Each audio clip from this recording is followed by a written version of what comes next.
বলার শক্তি পেয়েছি, তাই না? প্রাণ ভরে হরিনাম করার শক্তি পেয়েছি আমরা মা, আর আমরা হেলায় সময় নষ্ট করে যাচ্ছি। হ্যাঁ, তাই আমাদেরও প্রভুর চরণ স্মরণ করে বলা উচিত, দয়াময় এ জন্মে তোমায় ডাকা হলো না,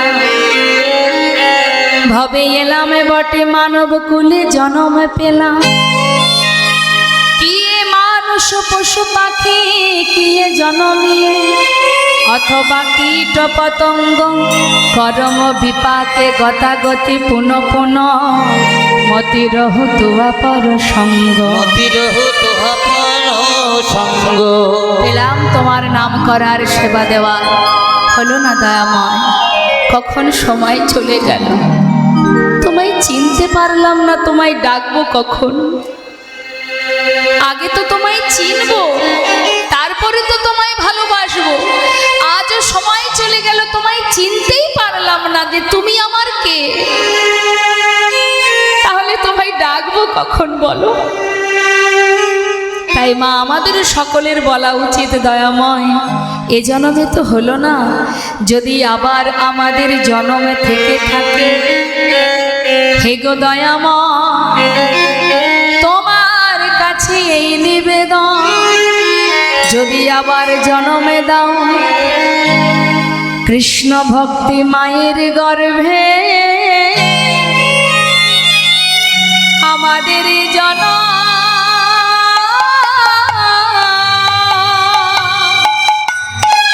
তুমি জন্ম দিও,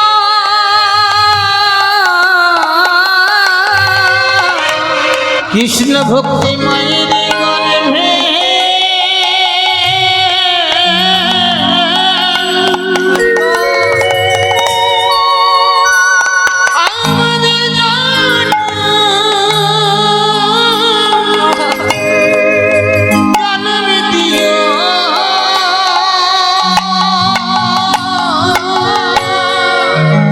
যেন প্রাণী ভরে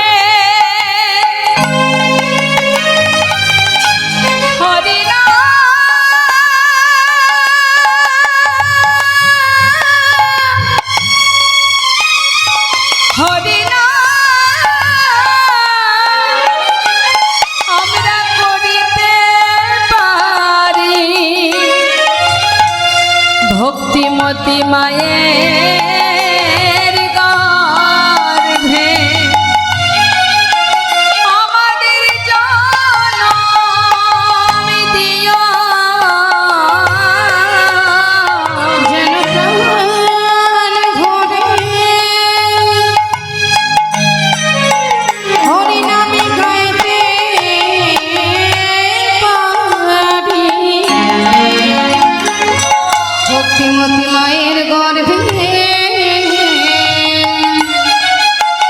আমাদের জন্ম দিও, আমাদের জন্মে তোমায় ডাকা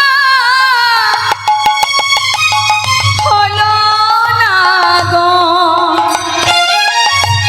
আমাদের ভক্তিমতী মায়ের গর্ভে জন্ম দিও, এই জন্মে জাগর হরিবল হরিবল, ভক্তিমতী মায়ের গর্ভে জন্ম দিও, এই জন্মে জাগর হলো না গো, এই জন্মে জাগর হলো না গো, এই জন্মে জাগর হলো না গো, ভক্তিমতী মায়ের গর্ভে জন্ম দিও। মা এ জন্মে ডাকা হলো না, যেন পরের জন্মে তোমার চরণে শরণে থাকতে পারি, এমন ভক্তিমতী মায়ের গর্ভে তুমি আমায় জন্ম দেবে, কারণ এ জন্মে শুধুমাত্র মোহ মায়াতে আমাদের জীবন কেটে গেল, তাই না? যদি মনে করি যে দোতলা চারতলা বাড়ি করতে পারতাম, অনেকে দেখবেন অহংকার করে বলে, বাবা আমার 4টে বাড়ি আছে, 5টা বাড়ি আছে, বলে না? হ্যাঁ, আমার 5টা বাড়ি, গ্রামে একটা বাড়ি, শহরে একটা বাড়ি, বিদেশে একটা বাড়ি। আমরা তো অনেক জায়গায় যাই মা, আমাদেরকে অনেকে ডেকে ডেকে বলে যে আমার আর বলো না ভাই, থাকার মানুষ নেই, বাড়ি আমার 5টা। হ্যাঁ, এগুলো হচ্ছে আমরা বলি যে বাবা, আচ্ছা আপনারা একবার ভাবুন তো মা, 5টা বাড়ি আছে আমার, আমি কি 5টা বাড়িতে একসঙ্গে থাকতে পারবো? থাকতে হলে আমাকে একটা বাড়িতে থাকতে হয়। আচ্ছা বাবা, একটা বাড়িতে সে কি পুরো বাড়িটা জুড়ে থাকে? থাকে না। দেখবেন ঘরের মধ্যে গেলে এটা আমার ছোট ছেলের ঘর, এটা আমার বড় ছেলের ঘর, এটা ঠাকুর ঘর, এটা রান্নাঘর, আর এই পাশে আমার ঘর, তাই তো? তার মানে কি একটা বাড়ির একটা ঘরে আপনি থাকেন, তাই তো? বাড়ি আপনার 5টা, থাকেন আপনি একটা ঘরে। আচ্ছা একটা ঘরে পুরো জায়গা জুড়ে থাকে কি মা? একটা ঘর যদি মনে করুন একটা মিনিমাম যে মাপের হয়, সেই মাপের যদি একটা রুম হয়, সেই রুমের পুরো জায়গা জুড়ে কি কেউ থাকে? থাকে কোথায়? সেই রুমের এক পাশে যদি একটা পালঙ্ক থাকে, সেই পালঙ্কে থাকে, তাই না? তাহলে একটা রুম জুড়ে সে নেই, একটা পালঙ্কে আছে। এবার বলুন ওমা, সেই যে পালঙ্কটা, ওই পালঙ্কের পুরো এরিয়াটা জুড়ে কি সে থাকে বাবা? ওই পালঙ্কের এক পাশে সে থাকে, হ্যাঁ? কারণ সেখানে আরও একজন অংশীদার আছে, তার জন্য জায়গা রাখতে হবে।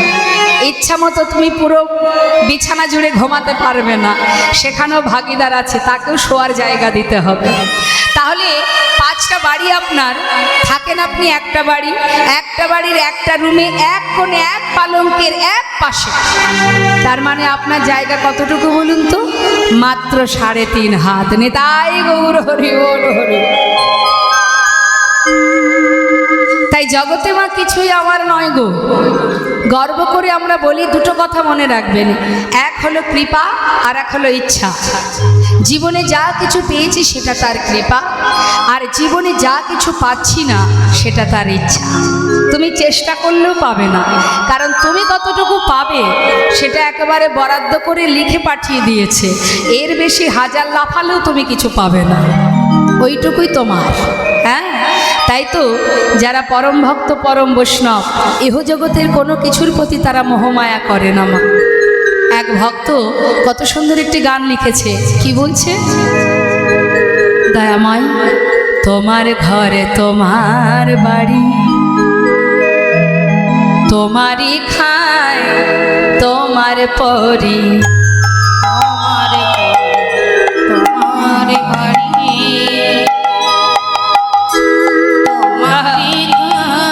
তোমার করে। কি গো মা, খাওয়ার জোঠালে খেতে পারবো, না হলে পারবো না। অনেক অনেক সময় আসে চোখের সামনে, মানে সামনে ভাতের থালা, এমনও পরিস্থিতি আসে দেখা গেল ভাতের থালা সামনে থাকলেও খাওয়া জোটে না, কোনো না কোনো পরিস্থিতিতে সেই ভাতের থালা ফেলে রেখে চলে যেতে হয়।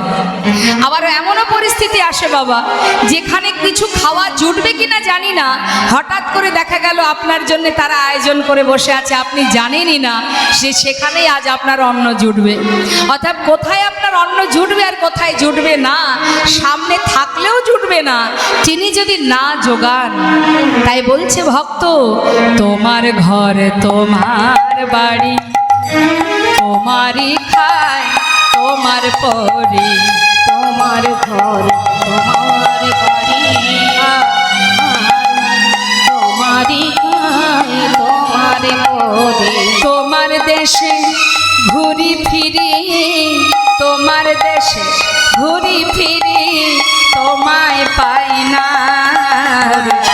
কেন নয়ন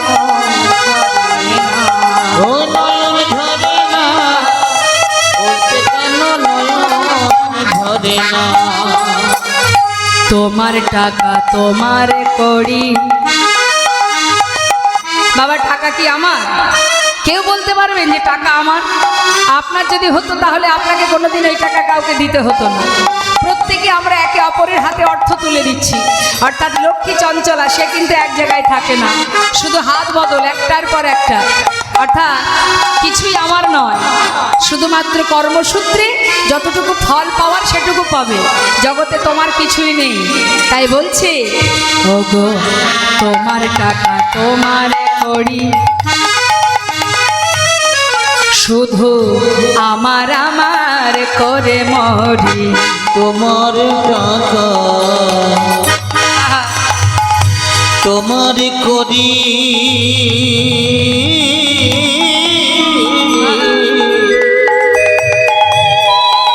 শুধু আমার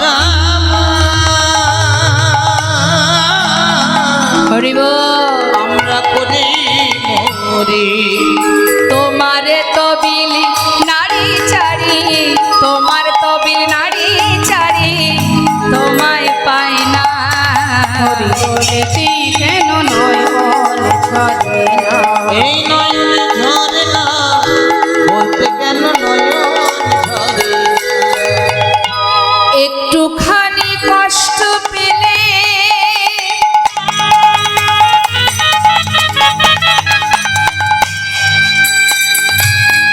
তুমি অমনি এসে ধরো কোলে। মনে রে একটুখানি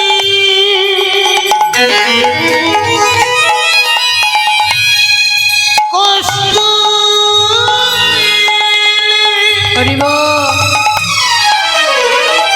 অমনি এসে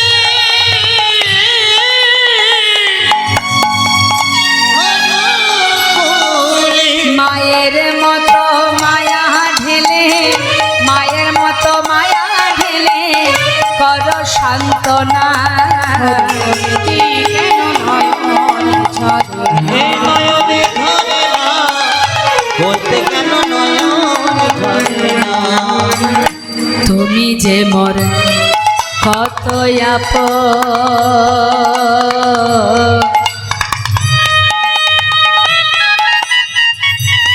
আমি খুঁজে পাই না দয়াময় তোমার মতো।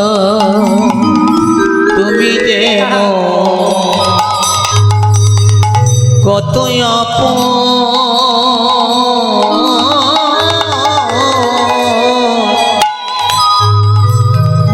খুঁজে পাই না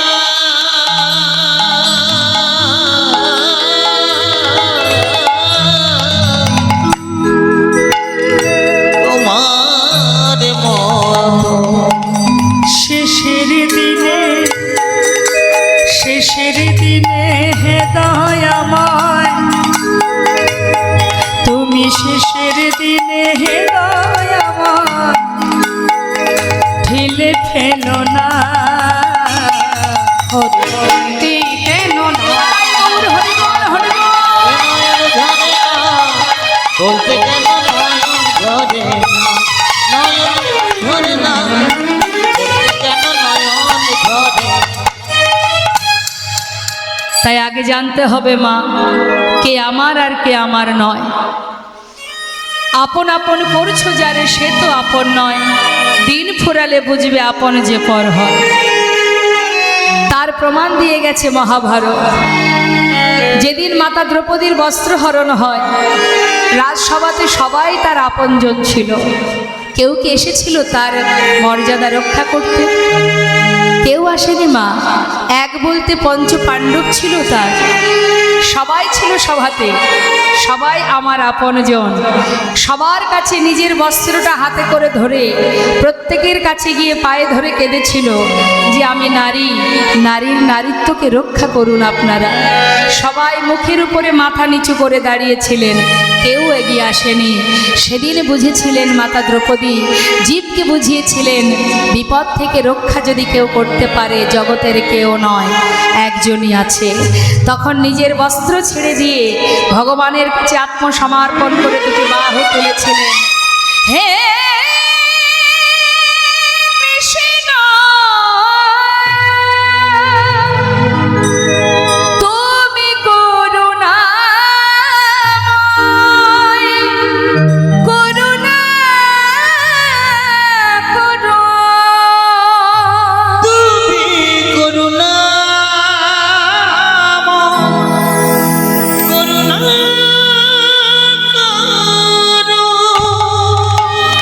যত সময় নিজেকে সমর্পণ না করবে তোমাকে রক্ষা সে করবে না গো মা, রক্ষা করবে অভিলাষে হাজার হাজার বস্ত্র ধারণ করালেন গোবিন্দ, সারা জীবন দুঃশাসন টানলেও ফুরাতো না গো মা।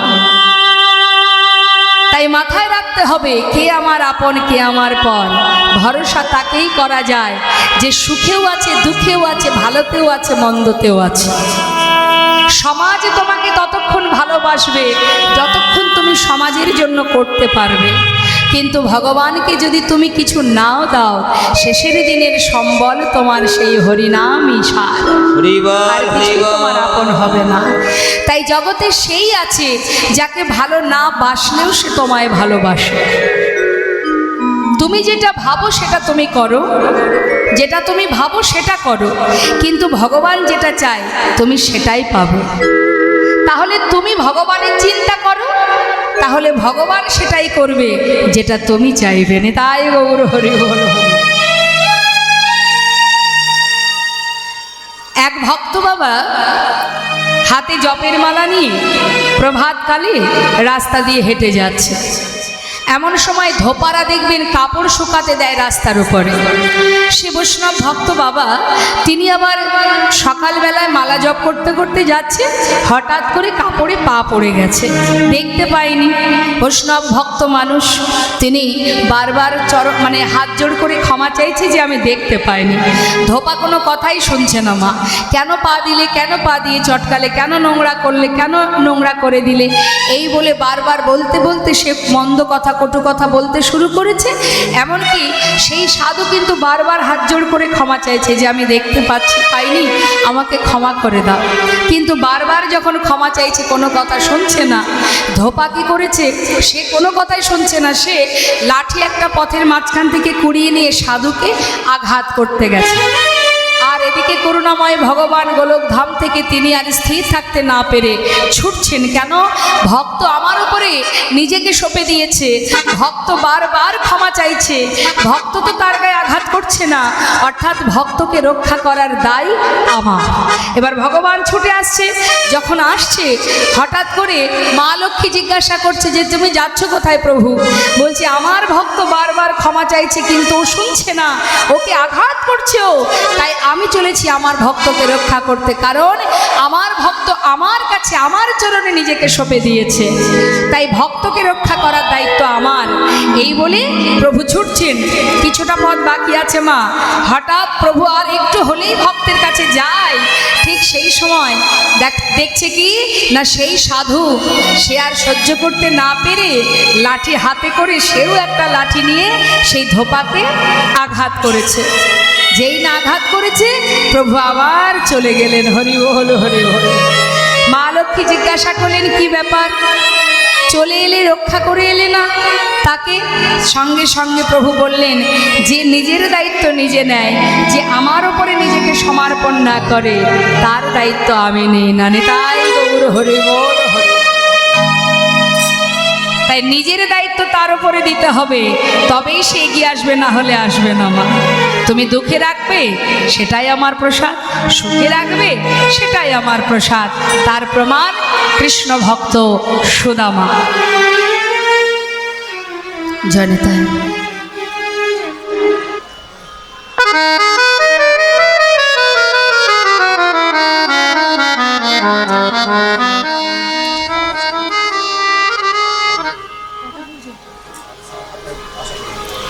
তো মা, আজ ধেনুবৎস সবই ছুটে এলো, রইল বাকি কারা? সখাগণ। এবার সখাগণকে ডাকছি গোবিন্দ আমার। অনুসারে বেনোরা বুঝিয়া রাখালো, অনুসারে বুঝিয়া রাখালো সবে। দেখো অনুসারে বেনরব বুঝিয়া রাখালো সব। ওই নাই অনুসারে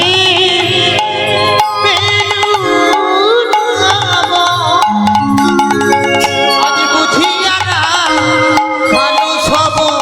অগয়াসিয়া মিলাল মন সুখে, আসিয়া মিলাল মন সুখে।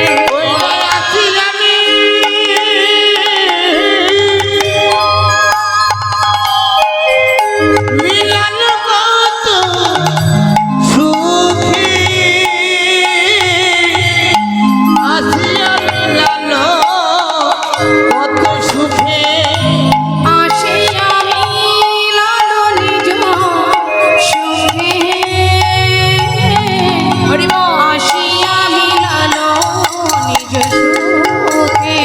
দাঁড়ালো দাঁড়ালো দাঁড়ালো দাঁড়ালো এসে দাঁড়ালো দাঁড়ালো এসে দাঁড়ালো দাঁড়ালো প্রাণের বন্ধু কানাইয়ের পাশে দাঁড়ালো দাঁড়ালো প্রাণ বন্ধু কানাইয়ের পাশে দাঁড়ালো দাঁড়ালো ভাই কানাইয়ের পাশে সবে দাঁড়ালো দাঁড়ালো কানাইয়ের পাশে সবে দাঁড়ালো দাঁড়ালো আহাই আসিয়া মিলালো নিজ সুখে ওই নাই আসিয়া না নিজ সুখে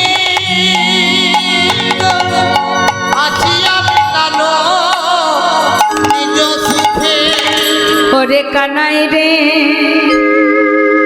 ওরে আমাদের প্রাণের বন্ধু কানাই তোর চরণে জানিয়ে রাখি ভাই শুধু এ জন্মে নয় জন্মে জন্মে যেন তোর সঙ্গ ছাড়া করিস না আমরা আর কিছু চাই না কানাই শুধু তোর কাছে এই নিবেদন যেমন করে ভালোবাসিস এইভাবে জনম জনম যেন সঙ্গ ছাড়া করিস না আমরা আর কিছু চাই না মা সখাগণ যেই না এসেছে কানাই সবাইকে বলছে চল আর দেরি করা যাবে না এবার ফিরতে হবে অনেক সময় হয়ে গেছে দেখতে পাচ্ছিস না সন্ধ্যা ঘনিয়ে এসেছে চল এবার ফিরতে হবে তা যাচ্ছে মা সবাই কেমন ভাবে আজ যাচ্ছে কিভাবে সুন্দর করে সেজেছে দেখুন শ্বেত কান্তি অনুপম আগে ধাই বলরাম শ্বেত কান্তি অনুপম আগে ধাই বলরাম সবার আগে যাচ্ছে শ্বেত কান্তি অনুপম শ্বেত মানে সাদা কান্তি মানে দেহ তা বলরামের অঙ্গের বরণ কেমন ফর্সা হ্যাঁ তাই বলছে শ্বেত কান্তি অনুপম আগে ধাই বলরাম কান্তি অনুপম আগে ভাই বলরাম আর শিশু চলে ডাইনে বায়ে ও আর শিশু চলে ডাইনে বায়ে আর শিশু চলে নাইনে শ্রীদাম সুদাম পাছে ভালো সভা করিয়াছে সুদাম পাছে ভালো শোভা করিয়াছে শ্রীদাম সুদাম পাছে ভালো সভা করিয়াছে সুদাম পাছে ভালো সভা করিয়াছে তাহার মাঝে মাঝের ধন তো মাঝেই থাকে মা তাই না তাহার মাঝে নবঘন শ্যামে তাহার মাঝে নবঘন তাহার মাঝে নব মনের আনন্দে যাচ্ছে মাঝখানে আমার গোবিন্দ হরিবোল হরিবোল মহাজন লিখছেন দেখো দেখো আজ ধেনুবৎস যাচ্ছে এখানে একটা সুন্দর ভজন আছে মা হ্যাঁ আমরা শুনবো কি বলছে ছোটি ছোটি গাইয়া ছোটে ছোটে গোয়াল ছোটি ছোটি গাইয়া মানে গাভীরা ছোট ছোট আর ছোটে ছোটে গোয়াল মানে রাখালেরা ছোট্ট ছোট্ট রাখাল মাঝখানে কে আছে ব্রেজি মে চলে মেরো মদন গোপাল ছোটি ছোটি ছোটি ছোটি গাইয়া ছোটে ছোটে গোয়াল ছোট সমেরো মদন গোপাল छोटी छोटी छोटी छोटी छोटी छोटी गाइया छोटी छोटी छोट समीरो मदन गोपाल आगे आगे गैया पीछे पीछे गोल आगे आगे गैया पीछे पीछे गोल आगे आगे आहा, आगे आगे गैया पीछे पीछे गोल आगे आगे गाइया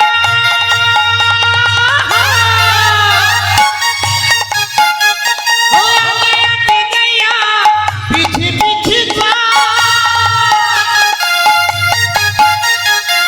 भेजे में चले मेरो मदन गोपाल छोटी छोटी गैया छोटे छोटे गोल छोटे समीरो मदन गोपाल छोटी छोटी गाइया आयरा उलू धरी छोट समीरो मदन गोपाल तारी तारी गैया गोरे गोरे गोल अरे तेरी गैया गोरे गोरे गोल गाभी গাভীগণের গায়ের বরণ কালো, কারি কারি গাইয়া গোরে গোরে গোয়াল। রাখালগণের গায়ের বরণ ফর্সা। কৃষ্ণের গায়ের বরণ কি মা? কালো, নীল, শ্যামবর্ণ। ভালো করে দেখলেই বুঝতে পারবেন। দেখুন, কারি কারি গাইয়া গোরে গোরে গোয়াল। আর শ্যামবর্ণ মের মদন গোপাল। ছটি ছটি ছটি ছটি গাইয়া ছটি ছটি মা ছটি ছটি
যারা গরু বাছুর তারা তৃণ সেবা করবে, ঘাস খাওয়ে গাইয়া দুধ পিবে গোয়াল।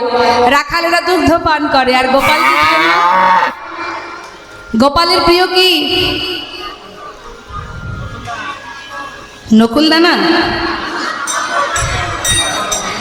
কি দেন তো মাঝে সাঝে মাখন দেওয়া হয় তো, দেখবেন আবার কোটো ভরে নকুল দানা ভরে রাখবেন না। হ্যাঁ দেবেন, দেবেন না কেন, অবশ্যই দেবেন। কিন্তু মাঝে মধ্যে আমরা যেমন ভালো মন্দ মিশিয়ে সেবা করি, তাকেও তো দিতে হবে, তাই না? তা বলছে ঘাস খাবে গাইয়া দুধ পেবে গোয়াল। আজ সমস্ত শাখাগণ ধেনুবৎস, একটা দুটো ধেনু তো নয় মা, 9 লক্ষ ধেনু, 9 লক্ষ ধেনু। তাই সবাই যখন ব্রজের পথ ধরে যাচ্ছে মা, ব্রজের ধুলা তো উপরে উঠছে, হ্যাঁ, তা যখন যাচ্ছে মনের আনন্দে, সমস্ত ধেনুবৎস ফিরছে, গাভীগণ ফিরছে, তখন মহাজন বলছে দেখো দেখো ঘাস খাবে গাইয়া দুধ দেবে গোয়াল। আর মাখন খাবে মেরো, দেখো মাখন খাবে মেরো মদন গোপাল। ছটি খাবে মেরো মদন গোপাল। ছটি ছটি গাইয়া ছটি ছটি মা ছটি ছটি মেরো মদন গোপাল। ছটি গাইয়া ছটি ছটি গোপাল, ছটি ছটি মেরো মদন গোপাল। ছটি ছটি মেরো মদন গোপাল। ছটি ছটি মেরো মদন গোপাল। ছটি ছটি মেরো হরিবল হরিবল, নাই গৌর হরিবল। আজ ধেনুবৎসকে নিয়ে ফিরে আসছে। আর এদিকে কি হলো মা? মহাজন পদাবলিতে লিখলেন দেখো দেখো ধেনুবৎস ফিরছে মনের আনন্দে। আর গোবিন্দ আমার বেণুবাদন করছেন, আর বলরাম শিঙা বাজাচ্ছেন। ঘন বাজে শিঙা বেণু, গগনে গখুর রেণু। ঘন বাজে শিঙা বেণু, গগনে গখুর রেণু। ঘন বাজে শিঙা বেণু, গগনে গখুর রেণু। ঘন বাজে শিঙা বেণু, গগনে গখুর রেণু। পথে চলি করি কত রঙ্গে,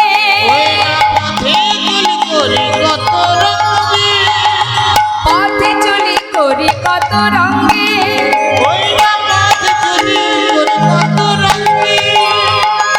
যতে করে খালো বন দিয়ে আমায় আমার ঘন, যতে করে খালো বন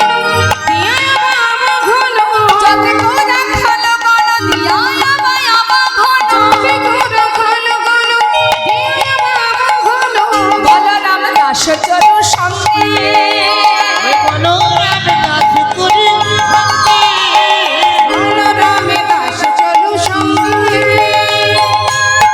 আজ ভগবান কৃষ্ণ ফিরে আসছে। কিন্তু মা একজন বসে আছে চন্দ্রশালিকায়। কে? রাধারানী। রাধারানী শ্বশুর বাড়ি কোথায়? শাহাবাদ। কোথায় শ্বশুর বাড়ি? বর্ষা না? কোথায় শ্বশুর বাড়ি? বর্ষা নয়, শ্বশুর বাড়ি। তাহলে বাপের বাড়ি কোথায়? বর্ষা নয়, তার বাপের বাড়ি। শ্বশুর বাড়ি কোথায়?